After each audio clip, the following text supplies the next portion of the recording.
Halo teman, semoga kalian tetap sehat ya. Jangan lupa ambil cangkir dan seduh kopimu. Tanpa nunggu lama kayak LDRan kamu dengan dia, langsung kita ke alur ceritanya. Battle Through the Heaven. Melanjutkan dari cerita sebelumnya, Xiaoyan merasakan tekanan yang tidak biasa perlahan-lahan menyebar dari tubuhnya setelah suara dingin Yunsan perlahan terdengar. Deoki hijau tua yang seperti cairan itu benar-benar melilit tubuh Yunsan, dan berulang kali Deoki memancarkan cahaya samar. Yunsan memang layak menjadi elit sejati Douzong, hanya dengan aura yang cukup untuk menciptakan adegan seperti itu. Meskipun mereka cukup berjahuan, sebagian besar orang yang hadir bukanlah orang biasa. Penglihatan mereka secara alami sangat tajam. Oleh karena itu mereka mampu melihat jejak kepalan merah terang di dada Yunsan sekilas. Mereka tanpa sadar sedikit kaget. Tatapan yang mereka gunakan untuk melihat Xiaoyan telah menjadi agak tidak biasa. Tidak terduga orang ini mampu meninggalkan cedera pada tubuh Yunsan dengan hanya mengandalkan kekuatannya sendiri. Meskipun tampaknya pukulan ini tidak benar-benar melukai Yunsan, setelah mereka melihat auranya, hanya bisa mengubah Douzong dengan cara ini sudah cukup untuk membuat banyak orang tercengang. Boom! Di sisi lain, Hai Bodong memaksa seorang elit Dou Huang dari Sekte Awan Berkabut. Dia merasakan niat membunuh yang merembes keluar dari tubuh Yunsan dan ekspresinya juga menjadi serius. Xiaoyan mungkin telah menyebabkan Yunsan sedikit cedera sebelumnya, tetapi dia juga jelas telah membuat marah orang tua ini. Dari situasi ini, dia jelas berencana untuk menggunakan kemampuan sejatinya untuk membunuh Xiaoyan. Orang ini, aku sudah mengatakan kepadanya bahwa ini akan baik-baik saja selama dia menunda Yunsan. Kami akan dapat pergi dan membantunya. Setelah beberapa dari kami mengalahkan lawan kami, namun dia pergi dan membuat marah Yunsan. Aku berharap orang ini akan dapat bertahan sedikit lebih lama, ucap Hai Bodong. Jia Xingtian dan yang lainnya juga memahami bahaya yang dihadapi Xiaoyan. Namun karena mereka direcoki oleh lawan di depan mereka, mereka tidak dapat membebaskan diri. Oleh karena itu mereka hanya bisa berdoa agar Xiaoyan mampu bertahan lebih lama di tangan Yunsan sampai mereka selesai dari lawan mereka masing-masing. Ekspresi Xiaoyan menjadi semakin serius saat dia merasakan tekanan yang menyebar dari segala arah. Dari penampilan aura itu, sepertinya kekuatan Yunsan sedikit lebih kuat daripada Penatua Sukian di Akademi Dalam. Kemungkinan di antara orang-orang yang dia kenal, hanya satu kekuatan yang bisa sebanding dengannya, yaitu kekuatan Ratu Medusa. Oleh karena itu lawan yang dihadapi kali ini adalah orang terkuat yang pernah ditemui oleh Xiaoyan. Xiaoyan menghirup nafas dalam-dalam. Dia perlahan-lahan menutup matanya dan Glaze Lotus Core Flame dengan cepat berbelok di dalam nadinya. Sesaat kemudian tiba-tiba keluar dari pori-pori yang tak terhitung jumlahnya. Kejutan melintas di mata Yunsan saat dia melihat api giok hijau yang tersebar di tubuh Xiaoyan. Dia segera tertawa dingin. Api surgawi? Tampaknya itu sedikit berbeda dibandingkan dengan masa lalu. Jangan bilang ini adalah kartu andalanmu. Jika ini masalahnya, kemungkinan kamu akan kecewa hari ini, ucap Yunsan. Xiaoyan benar-benar mengabaikan suara Yunsan. Dia hanya meneruskan Doki di dalam tubuhnya dan menyebabkan perasaan dipenuhi dengan kekuatan yang menyebar ke setiap inci otot-ototnya. Wajah Yunsan bergetar sedikit ketika Xiaoyan mengabaikannya. Dia segera mengeluarkan senyuman dingin dan padat saat tubuhnya tiba-tiba bergerak. Sebuah bayangan muncul dan tubuhnya tiba-tiba muncul di depan Xiaoyan dengan cara seperti hantu. Kemunculan tiba-tiba Yunsan di depannya juga menyebabkan mata Xiaoyan sedikit menyusut. Kecepatan seorang elit Douzong memang menakutkan.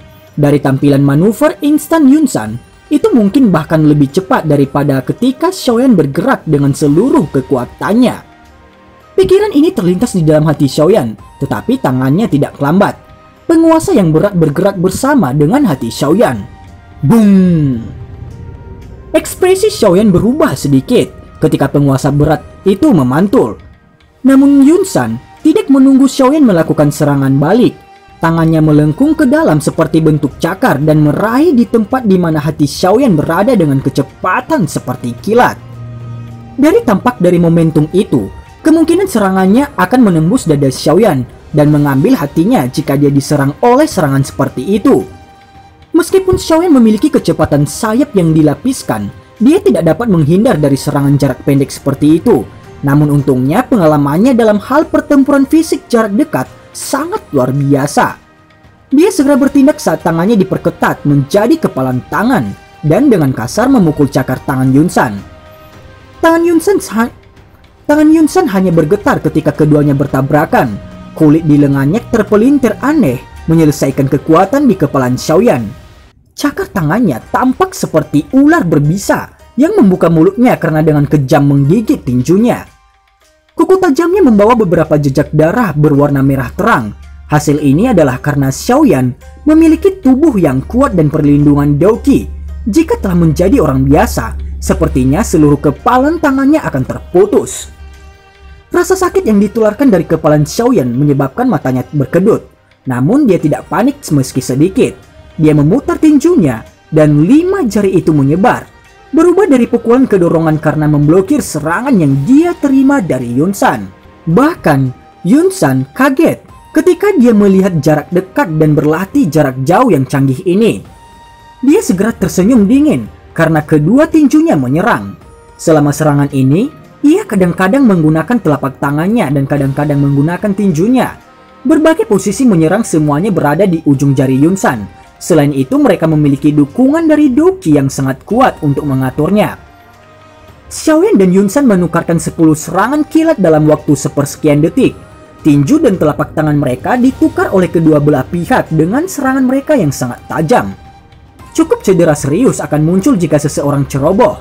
Namun, secara keseluruhan, sudah jelas Yunsan berada di atas angin dalam tabrakan liar ini. Sementara Xiaoyan hanya nyaris tidak bisa menanggungnya. Bung! Kedua tinju sekali lagi dengan keras menyerang satu sama lain. Jejak darah perlahan mengalir di sudut mulutnya dengan erangan teredam. Yunsan tidak segera mengejar setelah memaksa Xiaoyan kembali. Dia duduk kembali dan menunggu sambil mengatur jubahnya yang agak berantakan. Baru kemudian dia tertawa dingin pada yang terakhir. Aku telah mengatakan, semua taktik tidak berguna di depan elit Douzong, ucap Yunsan. Ekspresi Xiaoyan gelap dan serius saat tangannya bergetar.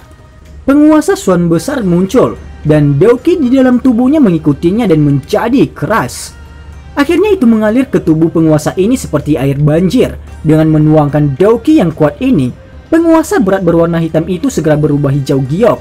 Dan bahkan ada beberapa api hijau giok yang melompat dan meringkuk. Apakah kamu akan bertarung dengan serius? Sama saja, jika aku menghabisimu dengan cepat, orang-orang itu juga akan berhenti memasang perlawanan. Yunsan mengangkat alisnya ketika dia melihat aksi Xiaoyan. Tangannya yang besar dan keriput yang ditujukan pada Xiaoyan dan Daoqi yang sangat hijau dengan liar teraglomerasi di telapak tangannya. Xiaoyan juga berhenti memberikan lebih banyak Daoqi setelah penguasa hitam gelap berubah menjadi penguasa zamrud.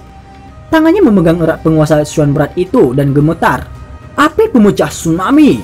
Teriak Xiaoyan. Cahaya penguasa batu giok hijau itu yang lebarnya lebih dari 100 kaki tiba-tiba meletus dari ujung penguasa berat setelah teriakan yang bergema di atas langit. Akhirnya memotong udara dan bergegas ke Yunsan. Tangan angin hancur berdarah besar, teriak Yunsan. Mata Yunsan menyipit sedikit saat dia melihat cahaya penguasa giok hijau yang dengan cepat diperbesar di matanya sebelum dia menjerit dalam-dalam. Bung! Dua serangan yang mengandung kekuatan yang sangat menakutkan bertabrakan tiba-tiba di depan fokus dari sejumlah tatapan yang tak terhitung jumlahnya. Pada saat ini ledakan energi yang menusuk telinga langsung bergema di langit seperti guntur. Itu menyebabkan mereka semua merasa tuli sesaat. Riak energi menyebar ke semua arah dari titik tabrakan. Sosok hitam tiba-tiba bergegas keluar dari titik di mana riak energi itu menyebar. Ketika wajah Yunsan berubah, itu muncul di depan yang terakhir dalam sekejap. Tinju yang mengandung energi kuat menabrak wajah Yunsan. Kamu mencari kematian. Yunsan segera tertawa dalam kemarahan ketika dia melihat pihak lain benar-benar berani menyerang dari depan. Dia segera mengulurkan tangannya dengan cara seperti kilat dan dengan mudah meraih tangan orang lain. Namun dia hanya melihat ejekan ketika tatapannya menyapu mata pemuda di depannya. Pada saat Yunsan linglung karena ini, angin dingin yang mengandung panas yang tidak biasa tiba-tiba muncul di belakangnya. Kejutan segera melonjak di hati Yunsan ketika dia merasakan kekuatan angin di punggungnya. Dia ingin mundur dan membela, tetapi Xiaoyan di depannya langsung mengubah tinjunya dengan cakar dengan kuat meraih lengannya. Selama penundaan sesaat ini, serangan sengit itu tiba seperti halilintar. Yunsan mencoba yang terbaik untuk berbalik pada saat-saat yang terakhir, hanya untuk melihat sosok manusia tua yang agak ilusi. Apakah ini adalah tubuh spiritual di dalam Xiaoyan? Pikiran ini baru saja melintas di dalam hatinya ketika serangan sengit itu dengan kuat menyerang punggung Yunsan. Segera darah segar dan liar diludahkan di depan tak terhitung banyak tatapan kaget di bawah. Yunsan yang telah menerima pukulan berat di langit dengan cepat jatuh di depan banyak tatapan kaget. Siapa yang sebenarnya bisa mengubah seorang elit Douzong seperti Yunsan menjadi seseorang yang menyedihkan? Pikiran ini terlintas di hati banyak orang. Tatapan mereka langsung bergeser ke atas sebelum akhirnya berhenti pada pria muda berjubah hitam di langit. Sosok manusia yang agak ilusi itu berdiri di sampingnya. Siapa itu? Wajah mereka semua tertegun dan bingung ketika mereka melihat sosok manusia ilusi itu yang tergantung di sebelah Xiaoyan. Jelas mereka sangat tidak familiar dengan ahli misterius yang tiba-tiba muncul itu. Orang lain mungkin tidak akrab dengan sosok ilusi ini, tetapi wajah Jian Xingtian, Hai Bodong, dan yang lainnya tiba-tiba dipenuhi dengan sukacita ketika mereka melihat yang pertama melakukan intervensi. Kartu truf terkuat Xiaoyan akhirnya muncul. Dengan bantuan guru misterius ini, seharusnya tidak banyak masalah untuk mengalahkan Yunsan. Dibandingkan dengan sukacita Hai Bodong dan yang lainnya, hati banyak murid dan tetua Sekte Awan Berkabut sangat tenggelam pada saat ini. Ini terutama terjadi setelah mereka melihat Yunsan benar-benar mengeluarkan darah segar dan dipaksa kembali.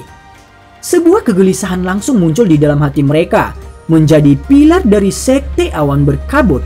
Jika Yunsan dikalahkan hari ini, dampak pada moral Sekte Awan Berkabut akan sangat luar biasa. Yao Lao di langit memilirik acuh tak acuh di Yunsan di bawah. Dia tertawa kecil. Bagaimana aku bisa membiarkanmu merendahkan dan mempermainkan siswaku secara acak? Kamu hanya Douzong biasa. Jika aku ini dulu, pemujaan ini hanya akan membutuhkan satu kalimat untuk menghilangkan Sekte Awan Berkabut milikmu. Kata-kata dari Yao Lao tidak berlebihan untuk ditakuti. Dengan reputasinya di benua saat itu, seorang elit biasa Douzun tidak akan bisa dibandingkan dengannya. Selain itu, dia sangat ramah dengan banyak teman. Bahkan ada beberapa orang yang sangat kuat yang memiliki kekuatan yang sebanding dengannya dan memiliki hubungan dekat dengannya. Meskipun Sekte Awan Berkabut memiliki satu elit Douzong, Yao Lao pada saat itu tidak akan sedikit pun mengkhawatirkannya. Dari tampakan Yao Lao segera menyebabkan mata Yunsan sedikit menyusut. Bentuk tampakan ini adalah sesuatu yang hanya bisa digunakan oleh seorang elit Douzun. Dengan kata lain, orang tua ini sebenarnya adalah seorang elit Douzun saat itu. Kejutan dalam hatinya berlanjut sesaat sebelum perlahan memudar. Terlepas dari seberapa kuat Yao Lao saat itu, dia hanyalah tubuh spiritual pada saat ini. Kamu hanyalah tubuh spiritual belaka. Namun kamu benar-benar berani bertindak sesombong ini. Karena kamu berani tampil hari ini, aku akan membuatmu tetap di sini bersama Xiaoyan. Yunsan tiba-tiba tersenyum dan berkata, "Hah? Dengan hanya mengandalkanmu?" Yao Lao perlahan berkata, api putih yang padat tampak memiliki roh seperti terus berlama-lama di sekitar tubuhnya. Hahaha, secara alami akan ada seseorang yang berurusan denganmu. Terlebih lagi dia telah menunggumu untuk waktu yang lama. Yunsan tertawa. Dia segera bertepuk tangan dan suara jernih perlahan bergema di atas langit ini. Pelindung Wu, aku akan menyerahkan orang ini kepadamu, ucap Yunsan. Xiaoyan dan Yao Lao melihat kabut hitam muncul. Wajah mereka secara bersamaan berubah secara drastis. Anjing tua sialan ini, Yunsan, benar-benar berkolaborasi dengan Hall of Soul. Guru, berhati-hatilah. Xiaoyan memutar kepalanya dan berbicara kepada Yao Lao dengan suara yang dalam. Yao Lao mengangguk sedikit. Matanya tidak berkedip saat dia melihat gugusan kabut hitam. Api putih lebat yang melayang di sekitarnya juga diam-diam menjadi jauh lebih panas. Apa ini? Ada keributan yang segera pecah di antara murid-murid sekte awan berkabut di bawah ketika kabut hitam itu muncul di langit. Wajah cantik Yun Yun kaget saat dia melihat gugusan kabut hitam dari sisi panggung pernikahan. Dia bisa mengatakan, ini bukan orang baik dari cara orang ini muncul. Namun mengapa mereka muncul di sekte awan berkabut? Kenapa tidak ada yang menyebutkannya di masa lalu? Dia merasa agak tidak nyaman karena pikiran ini berputar di dalam hatinya. Perubahan peristiwa yang tiba-tiba juga menyebabkan wajah Hai Bodong yang semula menggembirakan dan yang lainnya menjadi sedikit jelek. Siapa orang ini? Jia Xingtian mengguncang dan memaksa kembali elit sekte awan berkabut Dou Huang dengan telapak tangannya. Aku tidak tahu. Hai Bodong menggelengkan kepalanya. Dia segera tiba-tiba menggerakkan tubuhnya dan melepaskan serangan liar dan keras di elit Dou Huang berulang kali. Ada perubahan situasi. Ayo cepat dan selesaikan lawan kita. Dan bergandengan tangan dengan Xiaoyan untuk menyerang Yunsan, ucap Hai Bodong. Jia Xingtian dan Fama mengangguk ketika mereka mendengar ini. Mereka tidak berani menahan apapun pada saat darurat seperti itu. Dalam sekejap, medan pertempuran yang kacau ini menjadi luar biasa panas dan kuat. Kelompok kabut hitam secara alami tidak peduli dengan pikiran semua orang. Tawa aneh yang menyeramkan terpancar saat kabut hitam berputar terus seperti jeritan gagak di langit. Yao Chen, sungguh tidak terduga kamu benar-benar akan datang kepada kami. Kamu beruntung telah melarikan diri saat itu dan menyia-nyiakan sedikit usaha dari Hall of Soul kami. Kepala Aula kemungkinan akan bersukacita jika aku menangkap kamu hari ini, ucap dari orang Hall of Soul itu. Sekelompok monster mirip tikus. Saat itu kamu meminjam tangan bajingan Han Feng itu untuk menyerangku. Aku akan datang dan menghitung utang ini denganmu dengan benar, ucap Yao Lao. Pelindung ini mungkin sedikit takut jika kamu memiliki tubuh fisik. Namun melawan tubuh spiritual, Hall of Soul kami memiliki banyak metode berbeda untuk berurusan dengan kamu. Kabut hitam berkibar dan menyusut sebelum akhirnya perlahan-lahan menggumpal menjadi sosok manusia yang seluruh tubuhnya ditutupi dalam asap hitam di depan semua orang. Mata Yao menyipit saat mereka melihat pelindung Wu yang muncul dalam bentuk ini. Api putih yang padat melompat sedikit saat dia berbicara dengan Xiaoyan. Ini sudah seperti yang aku duga. Hall of Soul bersembunyi di dalam sekte awan berkabut. Dari kelihatannya aku tidak dapat mengalihkan diri untuk membantumu. Orang ini juga bukan seseorang yang biasa. Sangat sulit bagiku untuk membunuhnya bahkan jika aku menyerang, ucap Yao Lao. Guru, kamu bisa fokus sepenuhnya pada orang itu. Aku akan berurusan dengan Yunsan, jawab Xiaoyan. Yao Lao menghela nafas pelan. Situasi hari ini memang sedikit berisiko. Pelindung Wu, aku akan menyerahkan Yao Chen itu padamu, ucap Yunsan sambil tertawa. Baik. Pelindung Wu menganggukkan kepalanya. Dia segera melirik Xiaoyan dan berkata, kamu sebaiknya tidak membunuh bocah kecil ini. Klan Xiao mereka masih memiliki sesuatu yang dibutuhkan oleh Hall of Soul kami, ucap pelindung Wu. Yunsan sedikit mengernyit ketika mendengar ini. Dia hanya bisa mengangguk dan tertawa. Tenang, aku akan meninggalkan dia dengan nafas yang tersisa, ucap Yunsan. Klan Xiao kami memiliki sesuatu yang dibutuhkan Hall of Soul kamu? Mata Xiaoyan langsung menyusut ketika mendengar kata-kata pelindung Wu. Pikiran berputar dengan cepat di dalam hatinya. Sesaat kemudian, pikirannya bergerak dan dia bergumam pada dirinya sendiri di dalam hatinya. Jangan bilang tujuan dari Hall of Soul adalah batu giok Dewa Tousei. Mereka juga menangkap ayah karena hal ini, pikir Xiaoyan. Hanya pada saat ini Xiaoyan mengerti mengapa fraksi misterius ini seperti Hall of Soul yang menutupi seluruh benua akan menyerang klan Xiao mereka. Bajingan-bajingan ini. Sudut mulut Xiaoyan sedikit bergetar. Dia mengepalkan tinjunya dengan erat saat pandangannya menatap tajam pada kabut hitam aneh. Pelindung Wu hanya melirik tatapan padat Xiaoyan sebelum memalingkan muka. Telapak tangannya bergerak dan rantai hitam gelap membawa suara berdentang. Saat itu diperpanjang dari telapak tangannya. Rantai berwarna hitam itu sedikit bergetar. Sesaat kemudian pelindung Wu tertawa aneh. Tangannya bergetar dan rantai itu langsung menembus langit dan berubah menjadi garis hitam yang menembus ke arah Yao Lao secara eksplosif. Ekspresi Yao Lao menjadi dingin ketika dia melihat pelindung Wu telah menyerang. Api putih dilebat di tangannya menggeliat dan bergegas keluar. Mata gelap Yun San perlahan berbalik ke arah Xiaoyan setelah melihat pelindung Wu dan Yao Lao bentrok bersama dalam sekejap. Bajingan kecil, sekarang aku akan melihat siapa lagi yang akan datang dan membantumu. Xiaoyan perlahan menghembuskan nafas udara saat dia melihat Yun San yang wajahnya dipenuhi dengan niat membunuh yang dingin dan padat. Karena ini adalah masalahnya, dia hanya bisa menggunakan kartu trofnya. Dan cerita pun bersambung. Terima kasih telah mendengarkan Mimin sampai akhir ya, dan sampai jumpa.